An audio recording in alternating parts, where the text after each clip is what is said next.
Welcome back to Ronnie's Rocking Reviews.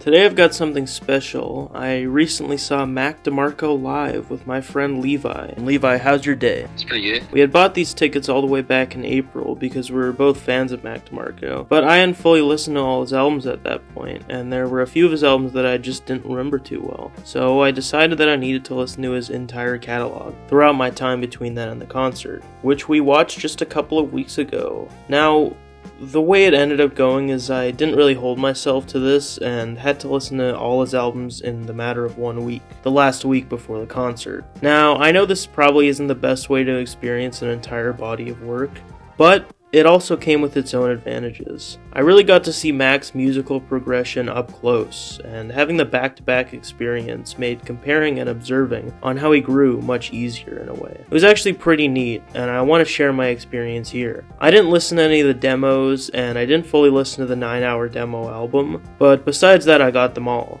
I also won't be reviewing the instrumental albums, although I do enjoy them, and I won't be reviewing his newest album here because I already did in episode 27. Now, let's travel back to spring of 2012, when I was only 4 years old. Starting off with Rock and Roll Nightclub, which I feel is Mac's most overlooked album. There's definitely some rough patches to it, the sound quality isn't great, especially the last two tracks. In general, those last two songs just don't really feel like they needed to be on here, and they seem like the weakest spot on the album to me. There's also a bit of a repetitive feeling to the album with some similar guitar patterns. He was definitely just sort of discovering himself on this project, but with all that being said, I think most people haven't really given this a fair chance. I really enjoy the vocals on this album.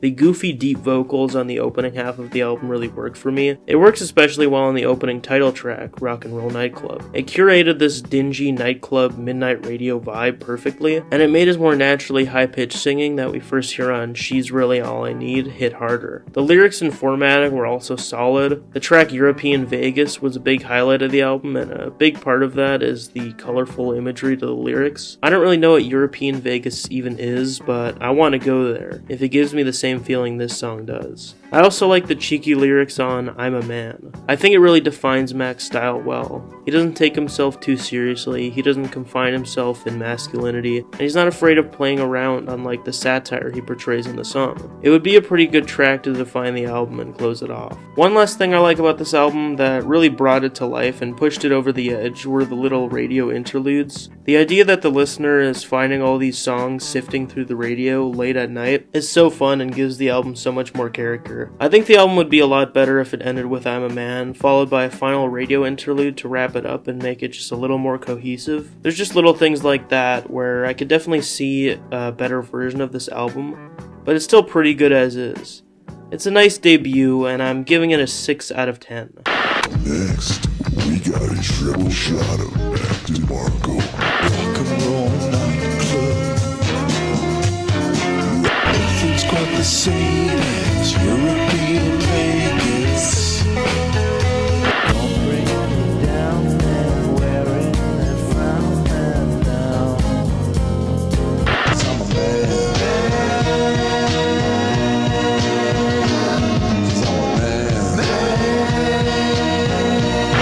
Next up is his second album, released later in the same year, 2 months before I turned 5, plainly called 2. It came out like 7 months after Rock and Roll Nightclub, but there's such a distinct improvement. There's really nothing to complain about with this album. Each song has its own contained idea, and they all work together while also feeling complete and full as their own moments. He definitely found his style on this project. You can hear clear influences in certain songs, but it all still feels uniquely Mac. For example, Dreaming and Annie felt extremely Beatles-coded to me, with how the vocals are layered in both, and then the experimental instrumental manipulations, specifically on Annie. One of the later tracks, Bowie-za, is a fully instrumental track that apparently was inspired by a Japanese musician, Haruomi Hosono. He also has lyrical nods to Johnny Cash on The Closer, and I'm sure there's a lot that I missed, but all this to say that I could hear his inspiration, and yet it never feels like a knockoff to me. Rock and Roll Nightclub was distinct and unique, and generally underrated in my opinion, but it was obvious that he wasn't really committing to a sound or a voice. Also, while his debut had some great writing in certain moments, it wasn't clear to me that he actually had something to say. He definitely breaks past that with 2. He goes back to the same themes throughout of love and family and vices, and very common song subjects like that, but each idea is filled out in a unique way. The album opens up in a depiction of his community and family. This track, Cooking Up Something Good, very matter-of-factly describes his family life and how his life is going. He definitely talks about how he feels like he isn't doing enough or how he feels the least accomplished in the family, but I think the track is less about the ideas and themes he's representing, and more just a window into his life and his writing style to open the album. It feels very personal and strangely vivid the way he describes his life. Freaking Out the Neighborhood I find is more committed to describing the specific relationships with his family, specifically his mom here. The song is essentially an apology to his mom for his teenage rebellion and him just trying to get his mom to worry less about where he's going in life. Way later in the album, it seems he writes about his grandma on the song Cheryl. In this track, he writes in the perspective of his grandma in a late stage in her life, with lyrics implying a loss of memory and tiredness in life. As a direct and kind of gut-wrenching dichotomy to Freaking Out the Neighborhood, where Mac was telling his mom to worry less about him, in Cheryl, he writes about his grandma telling him to worry less about her, and trying to ease his mind about her passing. The song is really beautiful and very well written. The album has more mentions of family that I'll mention later, but I think it's time to move on to this 2-song run about vices. Cheryl was a heartbreaker for sure, but of the whole album, the song that really gave me chills was Annie. In this song, Annie represents his relationship with alcohol. The song shifts between feelings of bright love song vibes and then devolving into these panicked, doomful choruses. He implies so much in the verses about how he feels when drinking and how his relationship with his dad affected him, and it all fits together very well, and it's written in a very smart way. It's kind of ironic, the next song is about his relationship with cigarettes, and after the gloomy picture he paints about alcohol, he seemingly has no qualms with cigarettes and describes his love of the Viceroy brand with no setbacks. He also frequently writes about love. The second track, Dreaming, is a very simple setup for these themes, with Mac Demarco describing his yearning for his dream girl. The Stars Keep on Calling My Name is the first song that actually gets into a romantic relationship with someone. He describes the idea of wanting more in life and trying to get his name out there, which is a direct progression on his lack of motivation that he wrote about on Cooking Up Something Good and Freaking Out the Neighborhood. He talks about how, despite feeling stuck and feeling slowed down by his environment, his partner is still his priority, and how he'll bring her wherever he'll go next in life. The song after this, My Kind of Woman, is probably the most traditional love song on the album, with him describing his pure feelings of love and the resilience of this relationship that he describes in verse 2. This and the last song, Still Together, are both about his partner who he's still together with to this day, Kira McNally, which is super sweet. He clearly put the most heart into the closer. It's the longest song on the album, and he spends the almost 4-minute length to fully dive into his feelings for his partner and how perfectly they fit together. He describes how they fit like a glove and how eternal his feelings are, and all this sweet stuff, and it's all really nice. Just a great closer. So yeah, that's all my main thoughts on the album. The only song that I don't really love the lyrics of is Robson Girl, for the awkward chorus of him saying, "Sit down by your daddy." I would say it's an easy least favorite on the album if it weren't for the insanely awesome guitar playing that shows up at the 1.5-minute mark. It just blasted me with a whole new excitement for the album. It was really rad. There's a ton of little instrumental moments like that throughout that stop the album from becoming stale or too samey. There's definitely a sameness to a certain amount of Mac's music with his guitar playing style, but on his best projects he manages to keep the energy shifting and the compositions interesting. And this album is no exception. It's just a really great album, and I'm really glad that I finally listened to it. I'm giving 2 a 9 out of 10. As a final little note, shout out to the Genius community. I couldn't have known everything I talked about in my review without the helpful bits of context on Genius that people have given. I don't always look at Genius while listening to albums, and I never form interpretations just based on other people's ideas. I always form my own opinion, but just purely for context and information that I couldn't have really known, the site is really helpful.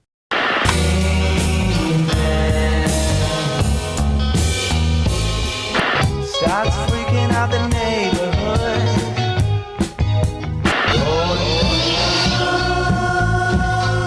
Viceroy, don't take me for a fool now. Boxing girl, sit down by your daddy. I just wanna know.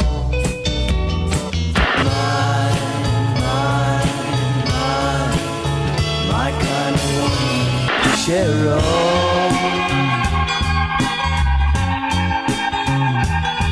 Cheryl. Next up is 2014's Salad Days, which was easily the album that I was most familiar with before this journey. Because of that, I already wrote a review back in 2023, which I might as well share to you. It's an interesting opportunity to look back at my older writing. It reads as so. Finally listen to this. Salad Days is a great opener, and really welcomes you to the album and sets the tone. The next half of the album is pretty consistent and uses similar elements. Let Her Go kind of sounds like the beach. After Let My Baby Stay, the album shifts a little with Passing Out Pieces, getting really weird with the hysteric backing synth and gritty lead synth. Chamber of Reflection's incredibly sad and moody vibe with its high-pitched synth backing piano and vocals. Go Easy's echoey guitar and very nice drumming for the chorus. Finally, Johnny's Odyssey starts off like a little country song, but once the shaky UFO-sounding piano comes in, the song gets amazing. Great closer. Fave songs are Chamber of Reflection, Passing Out Pieces, and Johnny's Odyssey. End quote. I generally still feel the same about this album as I did when I wrote my review, though I think I really skimmed past the first half of the album. Salad Days is a really great opener. I never knew that Salad Days was a Shakespearean way of saying heyday or prime, which sets up for a lot of the more downer ideas of the album. I feel like the whole album is Mac trying to get out a slump. A lot of the songs are either Mac talking about his own lack of motivation, or giving advice to other people on their problems. It's a strangely motivational album in that way, Mac trying to lift himself and others up. Blue Boy, Brother, Let Her Go, and Treat Her Better are all written in the perspective of Mac giving a third-party advice about motivation, life, and relationships. A lot of the album is specifically focused on guy problems, I guess you could say, with Mac focusing on telling guys to be more supportive and respectful of their partners, while also bettering themselves. It's definitely a departure from other projects where Mac usually has a higher concentration of love songs and songs about women. He also still has a fair share of lyrics about his partner Kira, like on the tracks Go Easy and Let My Baby Stay, but this is also written at a time when they moved to New York, so even the love songs are more about the environment affecting their lives. It's generally just a different kind of writing that Mac adopts on this album, in my opinion. On songs like Goodbye Weekend, Salad Days, and Chamber of Reflection, Mac speaks more about his own issues and is often placed on the receiving end of advice this time. He often rejects advice on his motivation issues and instead adopts a slower lifestyle that isn't constantly moving. The whole album is a bit of a push and pull of not moving too fast, but also dealing with the issues and depression that could come with completely stopping and having no motivation. And in general, the whole project feels like Mac's way of getting through a hectic, fast time, while simultaneously dealing with slower, depressive hardships. It's really interesting and awesome. It's a great album. Also, the instrumentals on this album are some of his best, and they continue to push his style, especially on a track like Chamber of Reflection, taking melodies directly from a Japanese instrumental song, or Passing Out Pieces with that crazy synth line. Those have always been my two favorites on this album, but really most tracks bring something new to Mac's discography sonically. It's a great album, and I give it an 8 out of 10.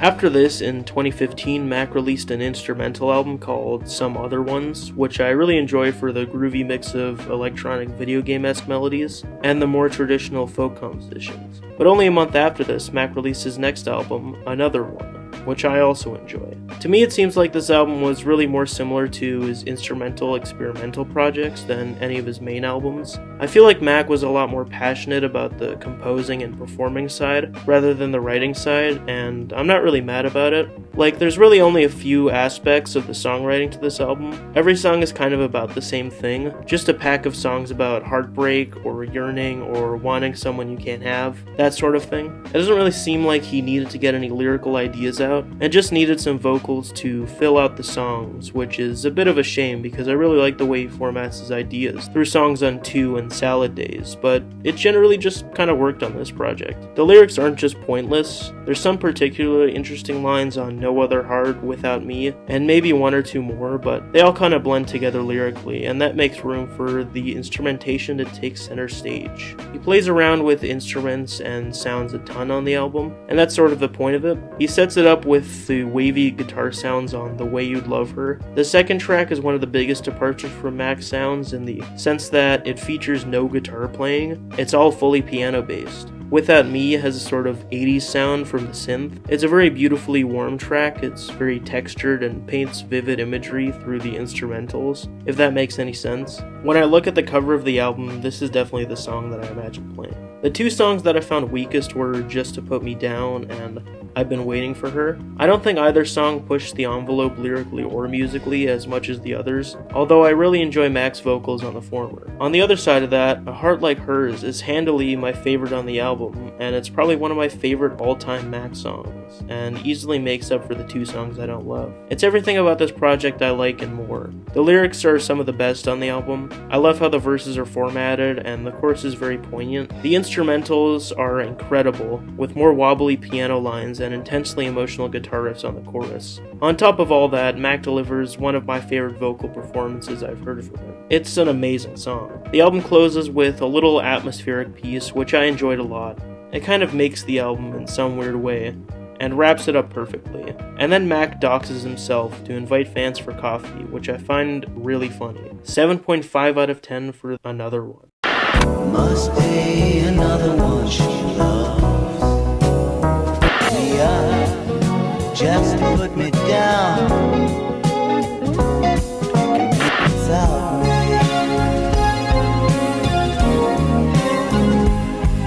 Without me. Without me. In a heart like hers, I can never believe. In a heart like hers, I can never believe. In a heart like hers, I can. Stop on by. I'll make you a cup of coffee.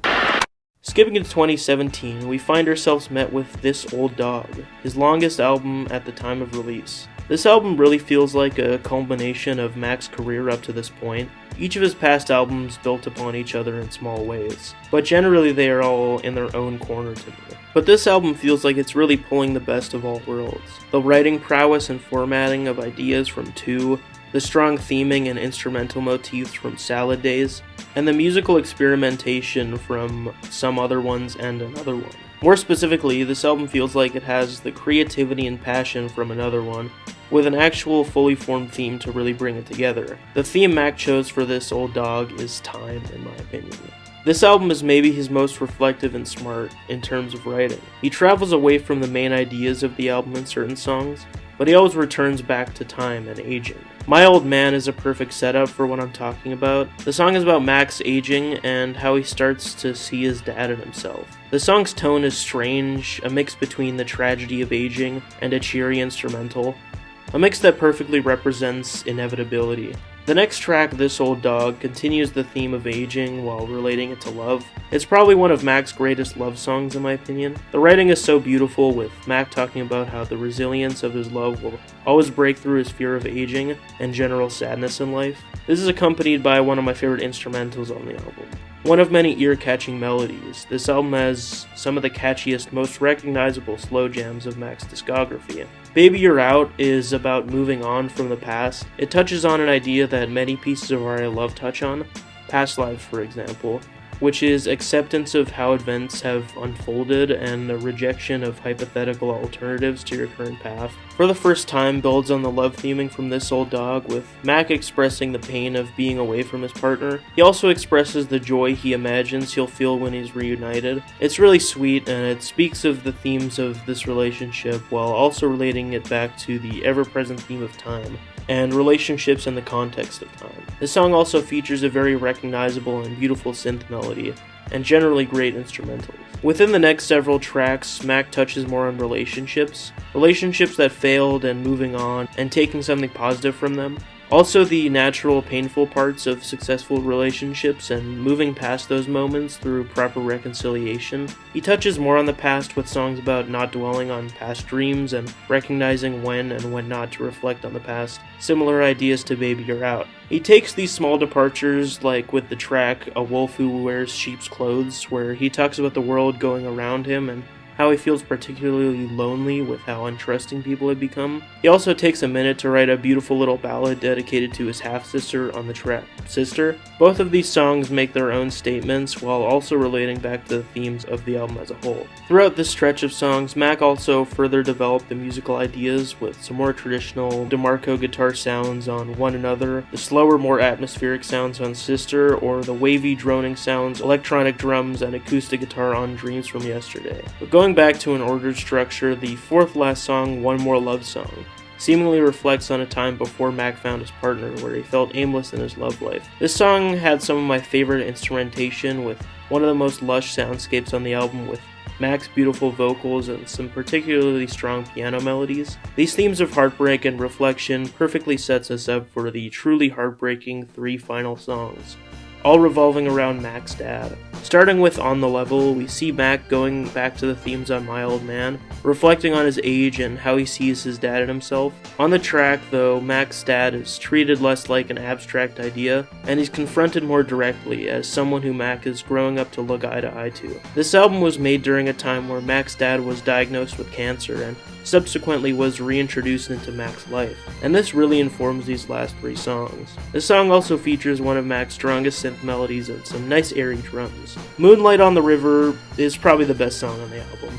Clocking in at 7 minutes, this song really gets to the heart of this relationship. The conflicting feelings of recognizing how much hurt his dad put into his life through his behavior and absence, while also recognizing how important of a role he plays in his life. It's some of his best writing, and the whole thing ends with a 3-minute instrumental, starting out as a natural progression of the song's melody and emotions, before devolving into distortion and echoey screams. It's really insane sounding, and it's really beautiful, and it's definitely some of Mac's best work. The closer, Watching Him Fade Away, is one of Mac's most emotional and hard-hitting songs I've heard. It's a song that describes Mac wrestling with himself about whether or not to call up his dad and end this chapter in his life, the desire to tell him off, the confusing feelings of wanting him to know he doesn't care, while also feeling the pain of him slowly dying of cancer.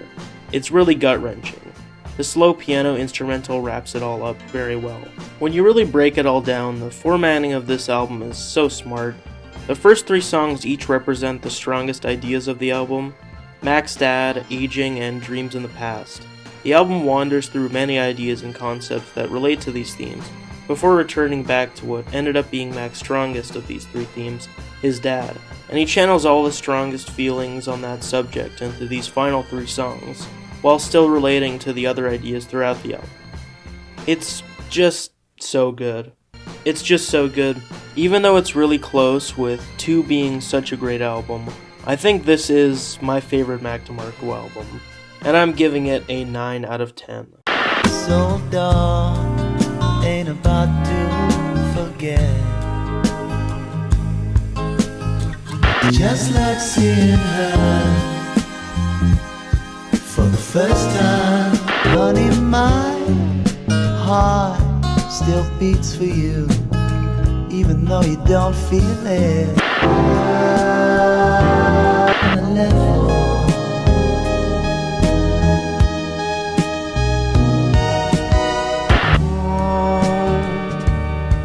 there's moonlight on the river, watching him fade away, watching him fade away, watching him fade away.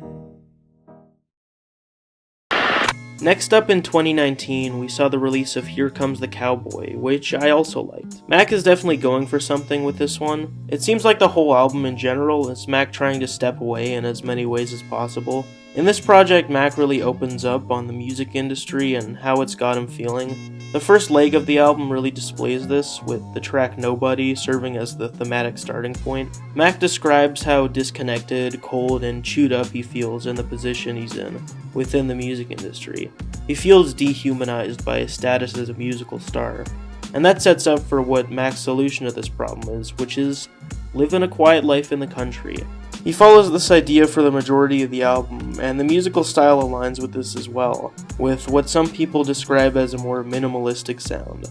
Certainly this album isn't as musically complex and layered as This Old Dog. He still holds on to electronic elements and synth lines, just a little more stripped back and simplistic to emphasize his attempt to escape from the busyness of city life. My one main problem with this album is that I just think he could have made his point and done this style in a more condensed manner.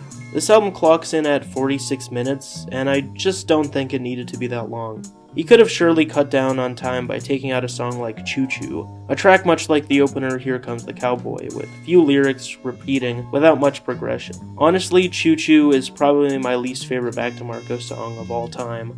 I really just don't care for it even a little. On that same note, the very ending to the album is very strange and goes on a little long, although I found it kind of compelling and hilarious. So yeah, editing would be my one main critique with this album. But most of the songs are quite good, and I still enjoy this project overall. Heart to Heart is obviously one of Mac's biggest songs, and it deserves to be. Keeping on theme with this album's focus on the industry, he wrote a ballad for one of his best friends that he met through music, Mac Miller. It's a very simple song, like many on the album, but is still wildly emotional and successful. Mac's ode to the past, All of Our Yesterdays, is another highlight in writing, while also having some of the album's strongest instrumentation. Finally Alone, to me, is kind of the album's centerpiece. He goes on about the benefits he's found in escaping the city life. Mac sings of escaping into a world of peace and alone time, on the chorus over some groovy drums, simple guitar strummings, and subtle synth playing. It's a nice song and a good representation of what this album strives to be. It's a mostly successful album, just one that could have been edited down, and I'm giving Here Comes the Cowboy a 7 out of 10. Here comes the cowboy. Turning back to nobody. Honey, you're finally alone. Heart to heart.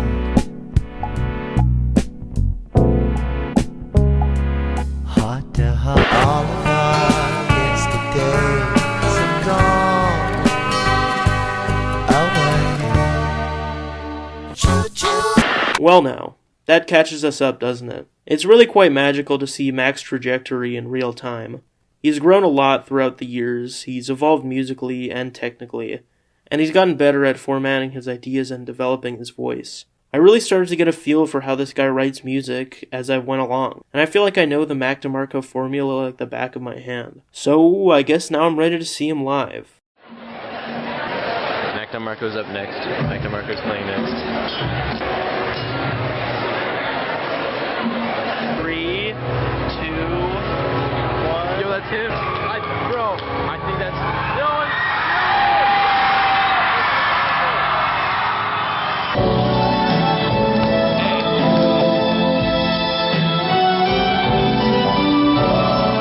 Long story short, the Mac DeMarco concert was epic. The opener, Vicky Farewell, was amazing. The concert definitely made me want to really dive into her music. Along with her very intriguing original music, she also covered some songs like Kinky Love and Thank You by Dido, which she did very well. But this video is about Mac DeMarco, for God's sake. Mac was awesome. The songs were very heightened by the performance.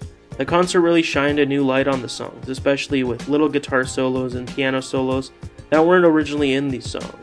I feel like every great concert should sort of evolve the music or make you listen to it in a new way, and this concert definitely scratched that itch. As a stage presence, Mac was a treat to watch. He's such an unapologetic goofball. He did the viral dance move, the weird hunched over twerking thing, and that was great to see. In general, his movement was really fun to watch. He kind of looked like what I would imagine a teddy bear to look like if it were to dance, just stomping around and doing little jumps and stepping in these funny ways. I also liked his little moments in between songs where he would whisper funny things, and at first you would think he was just gonna say one or two things, before diving into these absurd monologues that sounded like Gollum ranting about his precious. The biggest problem I had was with myself, because I didn't know the words to a number of songs, and I felt a little bad for that.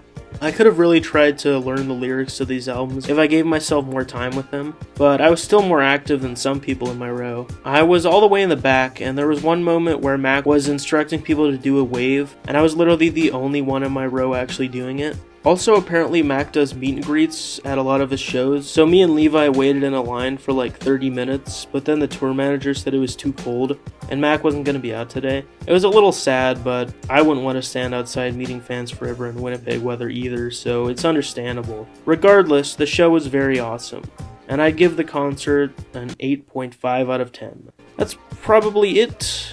That's my review of Mac DeMarco's musical career through my eyes. Definitely one of my favorite artists, and I'm glad I got to see him live.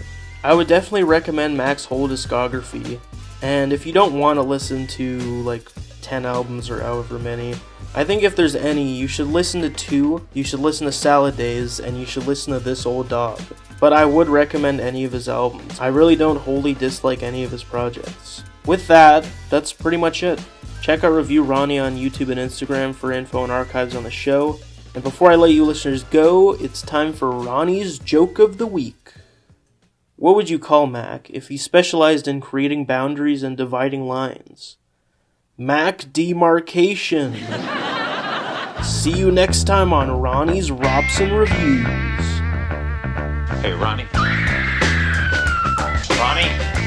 Good reviews? Fabulous reviews.